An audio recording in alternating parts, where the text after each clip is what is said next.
నమస్కారం. వెనిలా న్యూస్కి స్వాగతం. ముందుగా ముఖ్యాంశాలు. టీడీపీ తీర్థం పుచ్చుకున్న 5 వైసీపీ కౌన్సిలర్లు. ప్రణాళికాబద్ధంగా పట్టణాన్ని తీర్చిదిద్దుదాం. Municipal commissioner Subhash Chandrabose. రాష్ట్రంలో రాజకీయాలకు అతీతంగా పనిచేయాల్సిన తరుణంలో ఉన్నామని, ఈ క్రమంలో ఎవరు కలిసి వచ్చినా కలుపుకొని ముందుకు వెళ్తామని ప్రభుత్వ chief whip Vinukonda MLA GV Anjaneyulu తెలిపారు. వైకాపాకు చెందిన 5 కౌన్సిలర్లు ప్రభుత్వ చీఫ్ విప్ జీవీ ఆంజనేయుల సమక్షంలో తెలుగుదేశం పార్టీ తీర్థం పుచ్చుకున్నారు. ముందుగా నూతనంగా పార్టీలోకి చేరిన కౌన్సిలర్లకు జీవీ వారికి కండువాలు కప్పి పార్టీలోకి ఆహ్వానించారు. రాష్ట్రాభివృద్ధిని గమనించి వైకాపా కౌన్సిలర్లు తెలుగుదేశం పార్టీలో చేరినట్లు తెలిపారు. స్వచ్ఛందంగా పార్టీలోకి వచ్చిన వారందరికీ సముచిత స్థానం కల్పిస్తామని, రాజకీయాలకు అతీతంగా వినుకొండ నియోజకవర్గం, పల్నాడు జిల్లా అభివృద్ధి తన ధ్యేయమన్నారు. అసెంబ్లీ ఎన్నికల్లో నియోజకవర్గ ప్రజలు కని విని ఎరగని రీతిలో 30,000 ఆధిక్యంతో గెలిపించారని, వినుకొండ టౌన్ లో మరింత ఆదరించారన్నారు. ఆ నమ్మకాన్ని నిలబెట్టుకునేలా, భావితరాలు గుర్తుపెట్టుకునేలా పనిచేయాలని ముందుకు వెళ్తున్నామని తెలిపారు. రామలింగేశ్వర స్వామి ఆలయం, ఘాట్ రోడ్డు నిర్మాణం పూర్తి చేసి చూపిస్తామని, ఇంటింటికి మంచినీరు అందిస్తామని స్పష్టం చేశారు. శాశ్వత మంచినీటి పథకానికి పరిష్కారం చూపిస్తామని, స్టేడియం, షాదీఖానా, పార్కు, తిరుమల తిరుపతి దేవస్థానం కళ్యాణ మండపం పూర్తి చేస్తామన్నారు. ముఖ్యంగా రాజకీయాలకు అతీతంగా వినుకొండ నియోజకవర్గాన్ని అభివృద్ధి చేయాలనేదే నా ఆశయం. పల్నాడు జిల్లా అభివృద్ధే నా ధ్యేయం.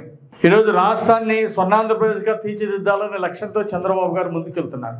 ఆ లక్ష్యంలో మా వంతు బాధ్యత ఒక గవర్నమెంట్ చీఫ్ విప్గా, వినుకొండ శాసనసభ్యునిగా, పల్నాడు జిల్లా నివాసిగా ఈ జిల్లా సమగ్ర అభివృద్ధికి, వినుకొండ నియోజకవర్గ సంపూర్ణ సమగ్ర అభివృద్ధికి నా శక్తి వంచన లేకుండా కృషి చేస్తాను. మొన్న ఎన్నికల్లో కూడా, అసెంబ్లీ ఎన్నికల్లో కూడా కనీ విని ఎరుగుని మెజార్టీ, 30,000 పైన మెజార్టీ ఇచ్చి నన్ను గెలిపించారు. వినుకొండ టౌన్లో అన్నిటికంటే ఎక్కువ భారీ మెజార్టీ ఇచ్చారు. అందుకని భావితరాలు గుర్తుండే విధంగా అభివృద్ధి చేయాలనే సంకల్పంతో ముందుకెళ్తున్నా. ఘాట్ రోడ్డు నిర్మాణం పూర్తి చేద్దాం, చేసి చూపిస్తాం. గతంలో అన్ని సగం పనులు, 10 పైసలు పని చేసిన వాళ్ళు ఉన్నారు. ఆరంభ స్వరత్వంతో పనులు ప్రారంభించి పనులు చేయకుండా వదిలేసినవి ఉన్నాయి. కానీ మేము ఏ పని అయితే తీసుకుంటాం వాటిని సంపూర్ణంగా పూర్తి చేస్తాం. ఇంటింటికి మంచినీళ్ళు ఇచ్చి డ్రింకింగ్ వాటర్ స్కీమ్ మొత్తం పూర్తి చేస్తాం. శాశ్వత మంచినీటి పథకానికి ఒక పరిష్కారం ఇస్తాం. అదేవిధంగా ఘాట్ రోడ్ నిర్మాణం పూర్తి చేస్తాం. కొండ మీద రామలింగేశ్వర స్వామి గుడి పెద్దలందరి సహకారంతో, కమిటీ సభ్యుల సహకారంతో గుడి నిర్మాణం పూర్తి చేస్తాం. అదేవిధంగా స్టేడియం నిర్మాణం, షాదీఖానా నిర్మాణం, ఓ నంబర్ 1 పార్క్ తీర్చిదిద్దుతాం. టీటీడీ కళ్యాణ మండపం చేస్తాం. ఇవన్నీ కూడా పూర్తి చేసే బాధ్యత మేము తీసుకుంటాం. మీ అందరి సహకారం కావాలి, ప్రజలందరి సహకారం కావాలి. ఈ వినుకొండ పట్టణాన్ని ఒక ఆదర్శంగా తీర్చిదిద్దాలని ఒక సంకల్పంతో ముందుకెళ్తున్నాం. దీన్ని ఉద్ధరించి కొంతమంది కౌన్సిలర్స్ అభివృద్ధి భావాలు ఉన్నటువంటి వాళ్ళు ఈ వినుకొండ ఇంకా అభివృద్ధిలో ముందుకు తీసుకెళ్దామని, మా వంతు కర్తవ్యం మేము చేస్తామని ముందుకు వచ్చినటువంటి వైసీపీ కౌన్సిలర్లను కూడా నేను హృదయపూర్వకంగా అభినందిస్తున్నా. ఈరోజు అభివృద్ధి కోసం అందరూ చేయి కలిపి ముందుకెళ్లాల్సినటువంటి అవసరం ఉంది. దానికోసం ఈరోజు ముందుకు వచ్చినటువంటి కౌన్సిలర్స్ని నేను అభినందిస్తున్నా. అంజలి గారు 20వ వార్డు కౌన్సిలర్ గారు, వారికి గట్టిగా చప్పట్లు కొట్టి అభినందనలు తెలియజేయాలని కోరుతున్నా. అలాగే శ్రీమతి మహాదేవ జమున ఇందుమతి గారు 4వ వార్డు కౌన్సిలర్ గారు, వారికి అభినందనలు తెలియజేస్తున్నా. వినుకొండ టౌన్ అభివృద్ధి కోసం వాళ్ళందరూ ముందుకు వచ్చారు. శ్రీమతి కృష్ణ నీలిమ గారు 11వ వార్డు కౌన్సిలర్ గారికి అభినందనలు తెలియజేస్తున్నా. మరి పార్టీలో తెలుగుదేశం పార్టీలో చేరి, వైసీపీ నుండి తెలుగుదేశం పార్టీలో చేరి వినుకొండ పట్టణాన్ని బాగా అభివృద్ధి చేయాలనే సంకల్పంతో వచ్చినందుకు అభినందనలు. అలాగే శ్రీ గర్రె శ్రీనివాసరావు గారు 21వ వార్డు కౌన్సిలర్ని అభినందనలు తెలియజేస్తున్నా. అలాగే వారితో పాటు శ్రీ నంది నరసింహారావు గారు ఈరోజు పార్టీలో చేరుతున్నందుకు స్వాగతం తెలియజేస్తున్నాం. అలాగే పులిపాటి రామారావు గారు మాజీ కౌన్సిలర్ గారు, వారు కూడా ఈరోజు పార్టీలో చేరుతున్నారు. వారిని హృదయపూర్వకంగా స్వాగతిస్తున్నాం. అట్లాగే శ్రీ గోళ్ల రాజులు బూత్ కన్వీనర్, వారికి అభినందనలు తెలియజేస్తున్నా, స్వాగతం తెలియజేస్తున్నా పార్టీలో చేరడానికి. అట్లాగే దొంతు ఆంజనేయులు గారు, కృష్ణం కొండలు గారు, వారు పార్టీలో చేరుతున్నందుకు సాధారణంగా గట్టిగా చప్పట్లు కొట్టి వారికి స్వాగతం పలకాల్సిందిగా నేను కోరుతున్నా.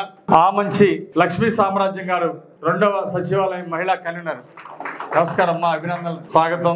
సో ఈ విధంగా ఈరోజు కొంతమంది కౌన్సిలర్స్ మన వినుకొండ పట్టణాన్ని అభివృద్ధి చేసుకుందామని వైసీపీ నుండి తెలుగుదేశం పార్టీలో చేరుతున్నందుకు అందరికీ అభినందనలు తెలియజేస్తూ సాధారణంగా స్వాగతం తెలియజేస్తా ఉన్నా. అట్లాగే సీనియర్ నాయకులందరూ కూడా తెలుస్తూ ఉన్నటువంటి సీనియర్ సభ్యులు కౌన్సిలర్స్ అందరూ కూడా వీళ్ళందరినీ కలుపుకొని ముందుకెళ్ళడానికి వాళ్ళు కూడా చాలా సంతోషంగా ముందుకు రావడం నేను అభినందిస్తున్నా. తెలుగుదేశం సీనియర్ క్యాడర్ అందరిని కూడా అభినందిస్తున్నా. ఇంకా కొంతమంది కౌన్సిలర్స్ కూడా తెలుగుదేశంలో చేరడానికి ఉత్సాహం చూపిస్తున్నారు. వాళ్ళు కూడా తొందరలోనే మిగిలిన వాళ్ళు కూడా కొంతమందిని భావ సౌరభ్యం ఉన్నవాళ్ళు, వినుకొండ అభివృద్ధిని కాంక్షించే వాళ్ళు, ఈ వినుకొండలో గొడవలు ఉండొద్దు, రౌడీజం ఉండొద్దు, గుండాయిజం ఉండొద్దు, అభివృద్ధి మంచిది, అభివృద్ధి లక్ష్యంగా పనిచేస్తామనే వాళ్ళని మళ్ళీ పార్టీలో తీసుకుంటాం. అలాంటి వారిని గుండాయిజాన్ని రౌడీజాన్ని ఉక్కు పాదంతో అణిచేస్తాం. గంజాయిలు గుట్కాలు ఇలాంటి వాటికి చెల్లుబాటు అయింది. వైసీపీ పాలనలో ప్రజల మీద రౌడీయిజం గుండాయిజం చూసాం. అలాంటిది ఈరోజు ఎన్డీఏ ప్రభుత్వంలో చంద్రబాబు గారు ముఖ్యమంత్రిగా ఉన్నప్పుడు ఎక్కడ కూడా జరగటానికి వీలు లేదు. దాని మీద ఉక్కు పాదం పెడతామని అందరూ కూడా అభివృద్ధికి సహకరించాలని కోరుకుంటూ, అభివృద్ధి సహకరించే వాళ్ళందరికీ కూడా కొండంత అండగా ఉంటామని ఈరోజు నా మీద నమ్మకంతో, ఎన్డీఏ మీద నమ్మకంతో, తెలుగుదేశం పార్టీ మీద నమ్మకంతో, అట్లాగే మాజీ శాసనసభ్యులు మక్కెన గారి మీద కూడా నమ్మకంతో ఈరోజు పార్టీలో చేరుతున్న వారందరినీ కూడా వారిని హృదయపూర్వకంగా అభినందిస్తున్నా. మీరు నా మీద ఇచ్చిన నమ్మకాన్ని నిలబెట్టుకుంటా, వినుకొండ అభివృద్ధి చేసి చూపిస్తా, మీ వార్డులో కూడా అభివృద్ధిలో మిమ్మల్ని భాగస్వామ్యం చేస్తామని కూడా ఈ సందర్భంగా మీ అందరిని కూడా మనవి చేస్తూ అందరూ కలిసి ముందుకు ప్రయాణిద్దామని చెప్పేసి తెలియజేస్తూ, రాష్ట్ర వ్యాప్తంగా పనిచేస్తున్న వర్క్ చార్టర్ సిబ్బందికి బకాయిలను వెంటనే చెల్లించాలని Andhra Pradesh irrigation road and buildings, public health, Panchayati Raj, municipal employees Vinukonda branch president Y Ankarao ఒక ప్రకటనలో డిమాండ్ చేశారు. గ్యాంగ్ మెన్ వర్క్ ఇన్స్పెక్టర్లు, డ్రైవర్లు, వివిధ భాగంలో పనిచేస్తున్న వర్క్ చార్టెడ్ సిబ్బందికి ప్రభుత్వం నుండి రావాల్సిన బకాయిలను సరెండర్ లీవ్ లో APGLI, GPF, cycle allowance, CA bills, ఇతర బకాయిలు వెంటనే మంజూరు చేయాలని ఈ సందర్భంగా తెలియజేశారు. వినుకొండ పట్టణాన్ని అత్యంత సుందరంగా తీర్చిదిద్దడమే ధ్యేయంగా ప్రభుత్వ chief whip MLA GV Anjaneyulu ఆదేశాల మేరకు ప్రతిరోజు శానిటేషన్ కార్యక్రమం నిర్వహించడం జరుగుతుందని మున్సిపల్ కమిషనర్ సుభాష్ చంద్రబోస్ తెలిపారు. ఈ సందర్భంగా వెన్నెలా న్యూస్ తో ఆయన మాట్లాడుతూ, పట్నంలో ఎన్నడూ లేని విధంగా సర్వాంగ సుందరంగా తీర్చిదిద్దేందుకు ఒక ప్రణాళికాబద్ధంగా శానిటేషన్ తో పాటు ఆహ్లాదకరమైన గ్రీనరీ ఏర్పాటు చేయడం జరుగుతుందన్నారు. అలాగే ఎమ్మెల్యే జీవీ ఆంజనేయులు ఆదేశానుసారంగా పట్టణానికి వచ్చే ప్రజలు ఎటువంటి ఇబ్బందులు ఎదుర్కోకుండా మరుగుదొడ్లు ఏర్పాటు చేయడం జరుగుతుందన్నారు. పట్నంలో కొన్ని ప్రాంతాల్లో ప్రణాళికలు తయారు చేశామని, ప్రస్తుతం సురేష్ మహల్ రోడ్డులో నూతన హంగులతో టాయిలెట్స్ ఏర్పాటు చేశామని, ప్రజలు ప్రభుత్వం కల్పిస్తున్న అవకాశాలను సద్వినియోగం చేసుకోవాలన్నారు. మరి వినుకొండ పట్టణాన్ని అత్యంత సుందరంగా ఆధునికీకరణంగా, అట్లాగే ఎటువంటి మరి జ్వరపీడితులు కానీ అనారోగ్య సమస్యలు కానీ లేకుండా మంచి వాతావరణం కల్పించాలనే సదుద్దేశంతో మరి ప్రభుత్వ చీఫ్ విప్ మరి మన వినుకొండ ఎమ్మెల్యే గారు శ్రీ మరి జీవీ ఆంజనేయులు గారి ఆదేశాలను అనుసరించి పట్టణాన్ని అందంగా తీర్చిదిద్దే భాగంగా డివైడర్లు ఏవైతే ఉందో ఆ డివైడర్లో ఉన్న పిచ్చి మొక్కలన్నీ తీసివేసి అందంగా ట్రిమ్మింగ్ చేయించడం జరిగింది. దానిలో నిన్న వారి మీటింగ్ ఆదేశాలను అనుసరించి ఆ డివైడర్లో మధ్యలో ఉన్న గ్యాప్ల్లో మరి ఒక క్రోటాన్స్ మొక్కలు, గ్రీనరీని కూడా పెంచాలని చెప్పి ఆదేశించున్నారు. వాటిని కూడా మరి త్వరలో ఒక నెల రోజుల లోపల ఈ సీజన్ వెళ్ళంగానే, ప్రజెంట్ మొక్కలు పెరిగే సీజన్ కాదు కాబట్టి ఈ సీజన్ వెళ్ళంగానే ఆ గ్రీనరీ కూడా డెవలప్ చేస్తాం. అట్లాగే ఇప్పుడు ప్రజెంట్ ఎన్ఎస్పి కెనాల్ నసరాపేటలో ఐలో వినుకొండ ఏదైతే ఉందో ఆ ప్రాంతంలో మనం మరి ఆధునీకరణంగా మనం ఒక ఫౌంటైన్ కూడా, లైటింగ్ ఫౌంటైన్ కూడా ఏర్పాటు చేయడం జరిగింది. దాని నిమిత్తమే విజయవాడ నుంచి మరి ఆ ఫౌంటైన్ ఏర్పాటు చేసి ఆయన్ని పిలిపించడం జరిగింది. మార్నింగ్ కొలతలు అవి తీసుకెళ్ళడం జరిగింది. ఆ కార్యక్రమం కూడా త్వరలో కూడా రూపుదిద్దుకుంటుంది. అలాగే మరి శానిటేషన్ పరంగా మనకున్న 32 వార్డుల్లో ఉదయం మెయిన్ రోడ్స్ క్లీనింగ్తో పాటు 100% డోర్ టు డోర్ కలెక్షను, అట్లాగే కమర్షియల్ ఎస్టాబ్లిష్మెంట్స్ కూడా మధ్యలో ఉన్న ఆ గ్యాప్ని కూడా ఫిల్ చేసి అక్కడి నుంచి కూడా చెత్త సేకరించే కార్యక్రమం చేపడతాం. అట్లాగే సాయంత్రం పూట వచ్చేటప్పటికి మరి 2 సచివాలయాలు కలిపి ఒక గ్యాంగ్ వర్క్ కార్యక్రమం కింద పెట్టి అక్కడ ఉన్న కాలువ క్లీనింగ్ కానీ, రోడ్ల క్లీనింగ్ కానీ, మార్జిన్స్లో ఉన్న చెత్తను కానీ, గడ్డి మొక్కలను కూడా పీగించడం కూడా జరుగుతుంది. ఇది నిరంతరాయం జరుగుతున్న ప్రోగ్రాము. మరి దీంతో పాటుగా త్వరలో ఎంక్రోచ్మెంట్స్ పెరిగినాయి అని చెప్పి కంప్లైంట్స్ కూడా ఉన్నాయి. ఆ ఎంక్రోచ్మెంట్స్ని కూడా తొలగించడం కూడా జరుగుతుంది. మరి ఈ కార్యక్రమాలన్నీ కూడా నిరంతరం ఒక పర్యవేక్షణలో అన్ని కార్యక్రమాలు మున్సిపల్ ఆఫీస్ ద్వారా వివిధ శాఖల ద్వారా అటు శానిటేషను మరి ఇటు టౌన్ ప్లానింగ్ అట్లాగే మరి మన ఇయర్ ఎండింగ్ వచ్చాం రెవెన్యూ పరంగా కూడా ట్యాక్స్లు వసూలు చేయాల్సిన అవసరం ఉంది. అట్లాగే మరి కొత్త సంవత్సరంలో మరి ట్రేడ్స్ ఏదైతే ఉన్నాయో వ్యాపార సంస్థల రసీదులు ఏదైతే ఉన్నాయో వాళ్ళ వ్యాపార సంస్థలు పే చేయాల్సిన లైసెన్స్ రుసుము ఏదైతే ఉందో దానిని కూడా మనం మరి వసూలు చేయడం జరుగుతుంది ఫిబ్రవరి 1వ తారీఖు నుంచి. మరి ఈ కార్యక్రమాలన్నింటినీ కూడా ప్రజలు తమ వంతు సహకారం కింద వారు చెల్లించాల్సిన మరి ప్రాపర్టీ ట్యాక్స్ కానీ వాటర్ ఛార్జెస్ కానీ సకాలంలో చెల్లించాలని, అట్లాగే ఈ వ్యాపార సంస్థల లైసెన్సులు ఏవైతే ఉన్నాయో ఆ లైసెన్సులు చాలా వరకు పాత లైసెన్సులు వాళ్ళు పే చేయడం పెండింగ్ ఉన్నాయి. అట్లాగే మన వాళ్ళు ట్రేడ్స్ బుక్ చేయడంలో కూడా కొంత గ్యాప్ ఉంది. 700 షాప్స్ లైసెన్సులు కూడా అవి కూడా వాళ్ళందరూ కూడా ఈ కొత్త సంవత్సరం లైసెన్సులు తీసుకోవాలని చెప్పి కోరుతున్నాం.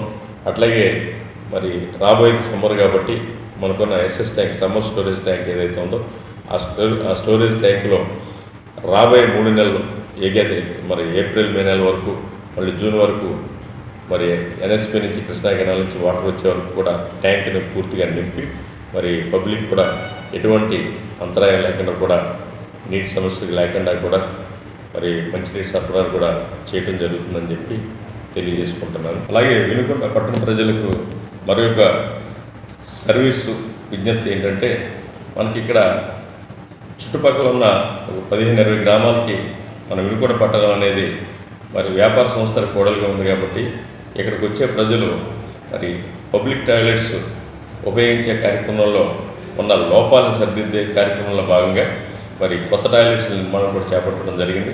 దానిలో భాగంగా మనం సురేష్ మహల్ రోడ్లో అత్యంత ఆధునికంగా పబ్లిక్ టాయిలెట్స్ నిర్మించాం.